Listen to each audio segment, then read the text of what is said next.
حلوى سهله راقيه تحمر الوجه وتعطي كميه كبيره وبزاف سهله وبنينه وتوجد لك في وقت اللي تكوني تحضري فيه في القهوه. ديري 250 غرام زبده تكون طريه على حراره الغرفه مع كاس تاع 200 مليلتر سكر ناعم. ديري حبه بيض كامله وصفار بيضه وخلي هذاك الابيض تسحقيه من بعد. نخلطوا غايه هادو مع بعضهم وديري لهم رشه ملح وزيدي معها 2 مغارف كبار زيت يكون عادي. خلطيهم مليح بغيتي بيدك ولا بالباتور. المهم كي يولوا لك كي لا بوماد هكا زيدي لهم 3 مغارف كبار كاوكاو يكون محمص ومطحون. وهذا هو السر تاع الحلوى تاعنا تاع اليوم باسكو غادي يعطيها واحد الذوق بزاف شباب. هذا الكاوكاو كي غادي تحطوه الداخل في العجينه. دخلي غايه هذاك الكاوكاو في الخليط اللي كنا خدمناه من قبل. من بعد ما بقى لنا غير نزيدوا الفرينه مع كيس تاع 10 غرام فرفاره اللي هي خميره الحلوى.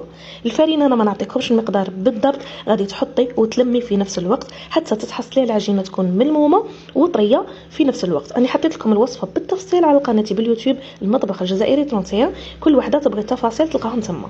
هاود العجينه تاعنا ما نخلوها لا تريح لا والو، نروحوا نخدموا بها مباشره. قطعتها هكا وخدمتها حرابيش، خدمي حربوش باسكو ما تحقي لا طابع لا والو. من بعد قطعيها كمقيردات صغار وهنا صغري الحبه تاع الكاطو باسكو غادي تكبر لك بزاف في الفوق. ديريها صغيره وكي تكبر تجي هذيك هي.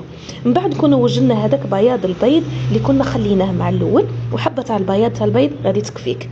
دخلي هذاك الكاطو في بياض البيض عاودي رمديه في الكاوكاو المحمص والمطحون. تبغي ديري كاوكاو بقشوره كيما انا، تبغي ديري كاوكاو نقي كيما تبغي الشيرات. المهم كاوكاو يكون محمص وطحنيه شويه غليظ ما يكونش رقيق. ستفت كلشي في السنين طيبهم لتحت. نعاود نهود السنين تاعي كاع تحتها نشعل من الفوق حتى يتحمر لي كيما راكي تشوفي هكا. وخلي الكاطو تاعك يبرد وقدميه مع القهوه ومع لاتاي راه يجي بزاف شباب. شوفي شحال هشيش ويدوب في يدك قبل فمك.